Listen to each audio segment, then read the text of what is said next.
Hello everyone, my name is Amanda and welcome back to another video of the Planty Mandy.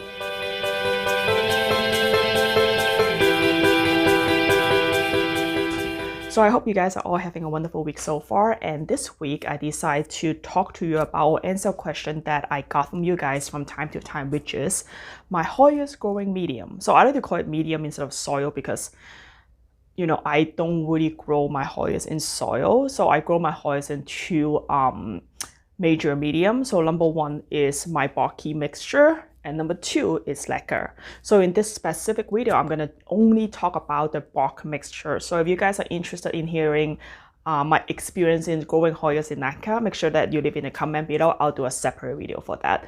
But in this video, I'm gonna specifically talk about the bulk mix that I use for a lot of my Hoyas.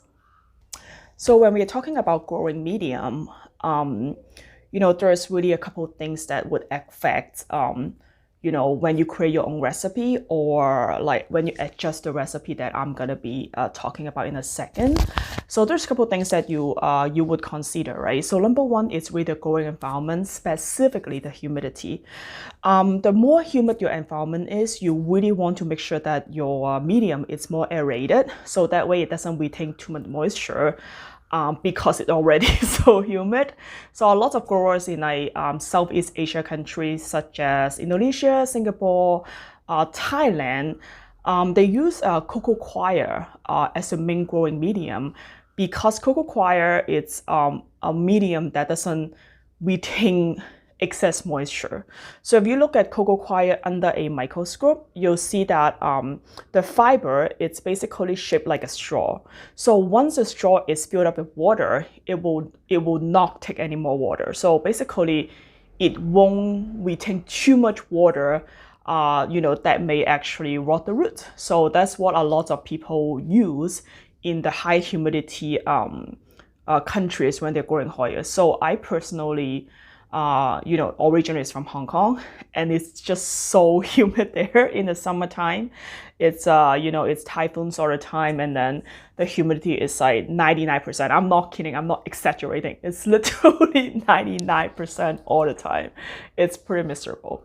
But anyway, so the higher the humidity is in your growing environment, you want to make sure that your medium it's more aerated.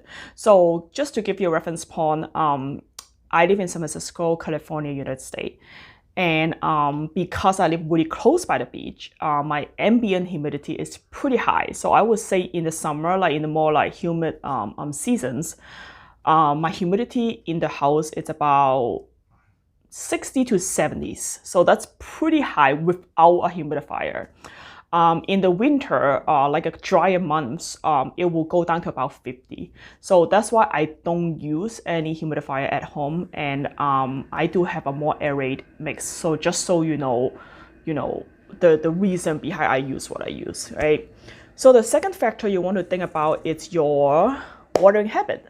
So some of us are, how do you say it? Are the kind of plant parents that we like to, really pay a lot of attention to the plants. So sometimes that may lead to overwatering, like you like to water your plants a lot because it's, for whatever reason.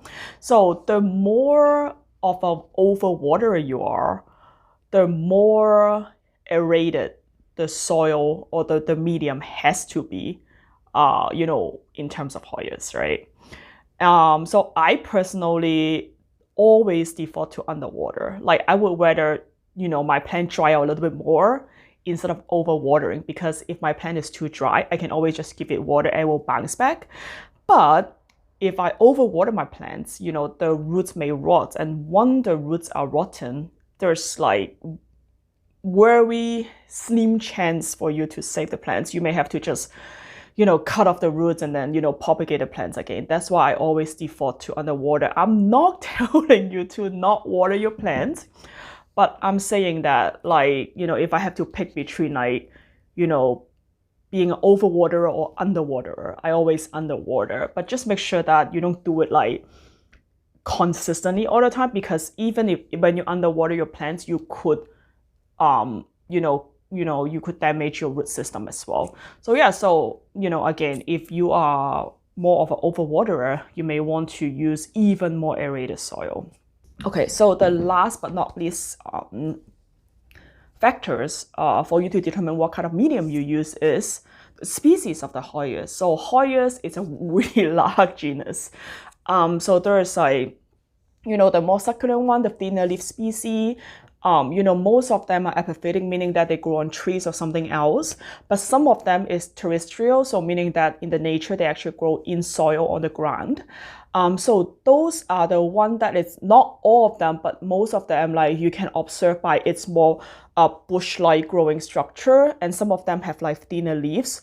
So just on top of my head, like such as Multiflora, Iris Marie, Chewiorum, those are the ones that, may want a little bit more moisture in comparison to the more succulent one. So those are the ones that you may be able to use a little bit slightly higher peat base medium instead of the super aerated one. So I want to be really careful when I explain this to you guys is Hoyas doesn't have an extensive root system, most of them.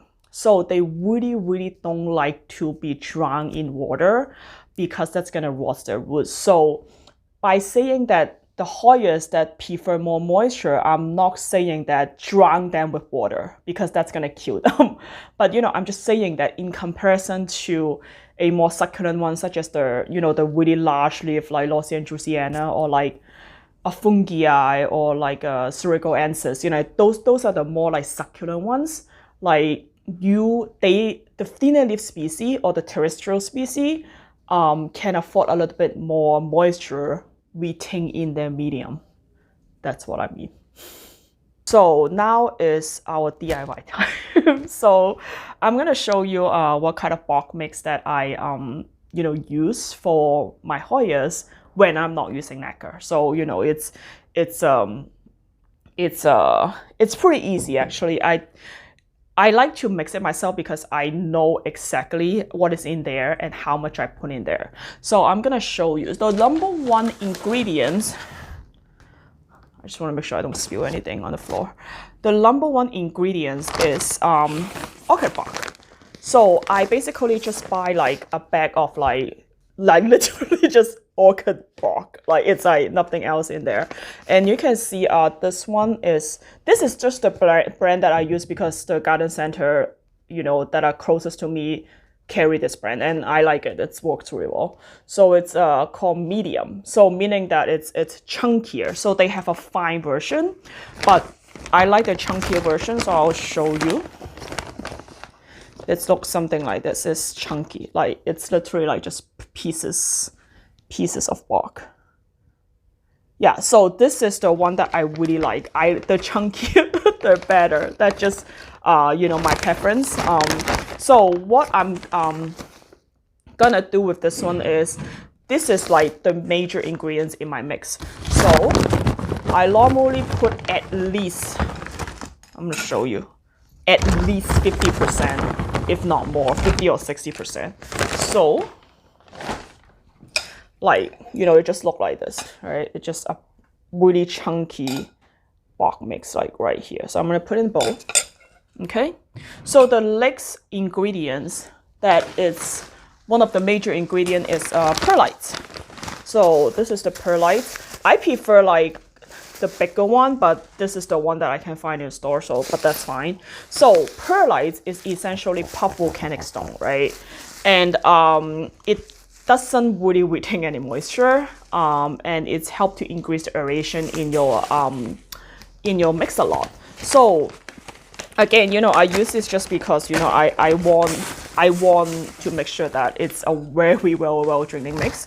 So as we have about 50 or 60% of bark in here, I like to use about, let's see, I would say 20 to 30% here.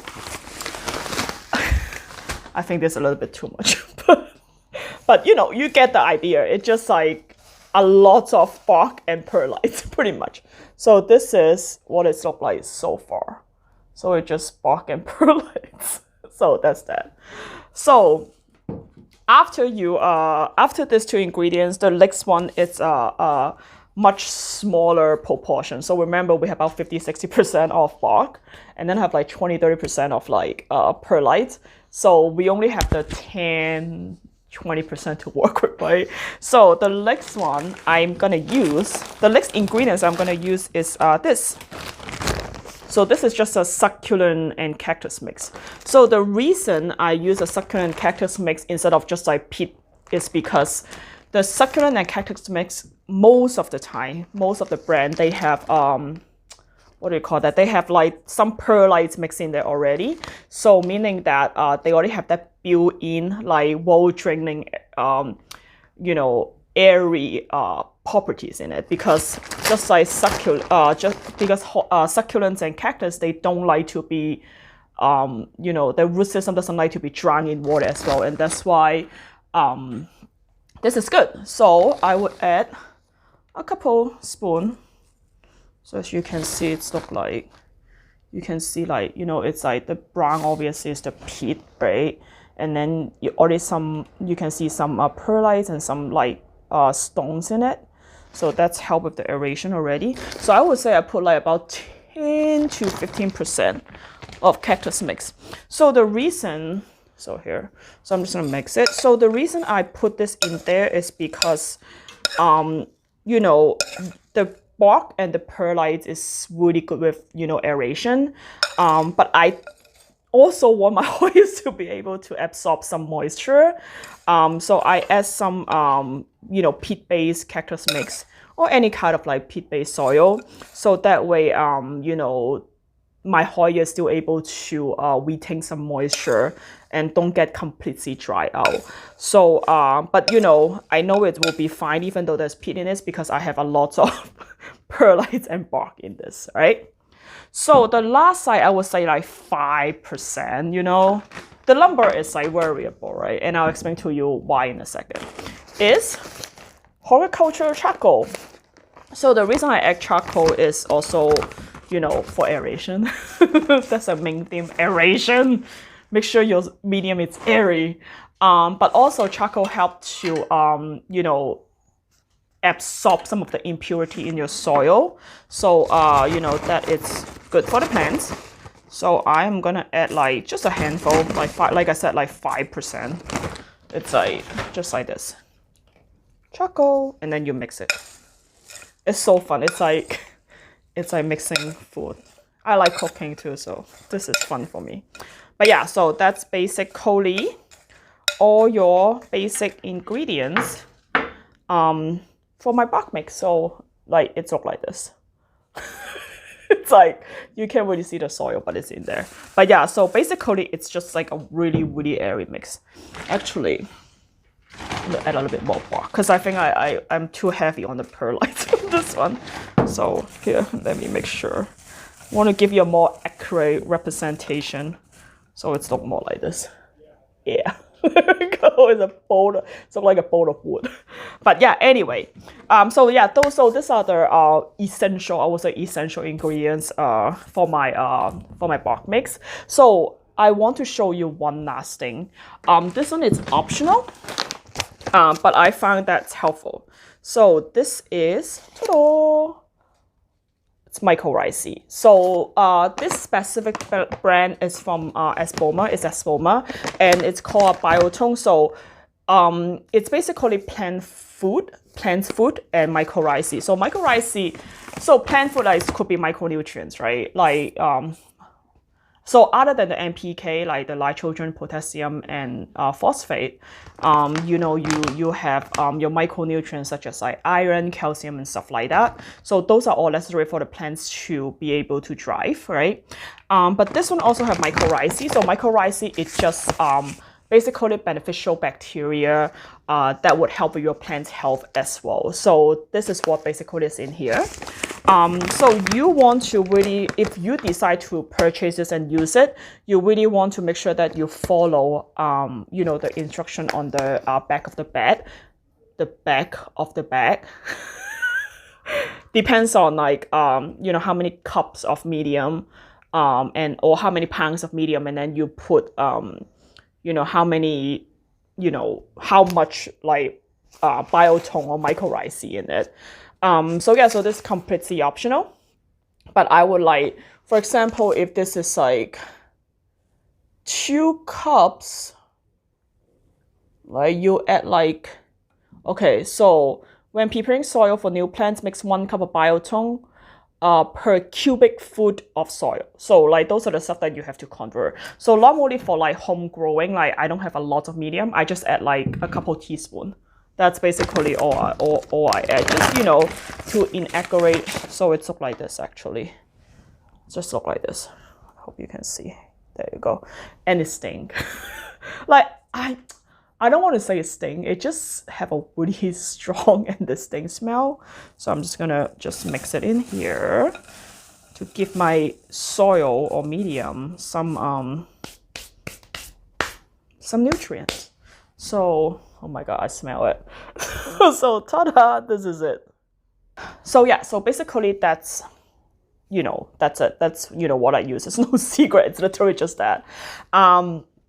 However, like remember I said that, okay, the number is approximate, like 50 to 60%, 20 to 30%, etc., etc. It's because, like I discussed like earlier, like depending on the species or your humidity or your watering habit, you can adjust these numbers, right? So let's say if you are, you know, overwater, like you water your plants like every 2 days, right? Or your Hoyas every 2 days. I don't know why you would.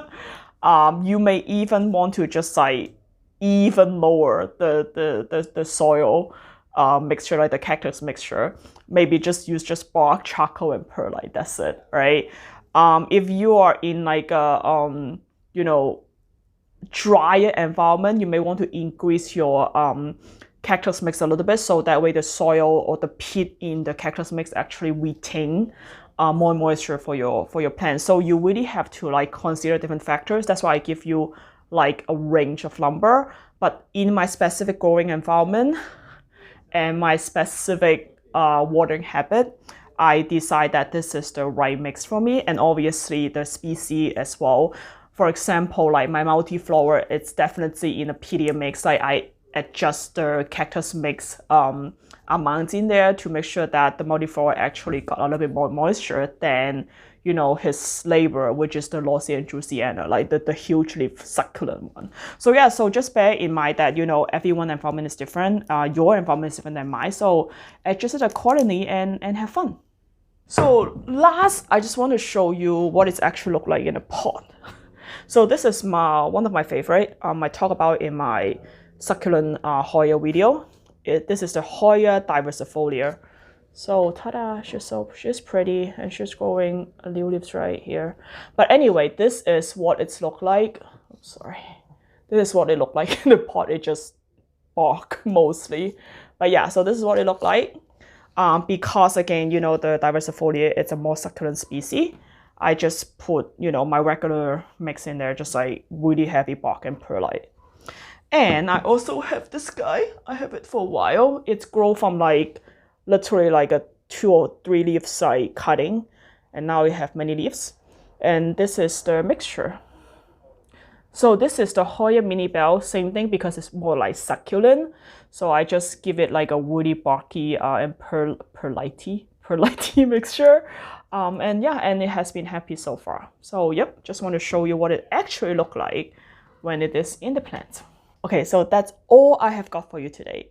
So just a little bit of information on like how I, you know, what do I grow my Hoyas in other than LECA. And this is actually the question that I got from time to time, like consistently. There's always someone who asks me, okay, what kind of mixture is this, when I show a picture of like, you know, my Hoyas, right? So yeah, so feel free to leave in a comment below.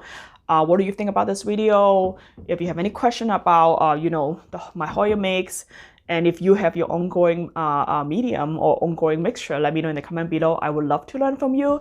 As always, thank you so much for watching my video. If you like this video, make sure you click like. And if you want more future video, make sure you click subscribe. And I will see you next time. Bye.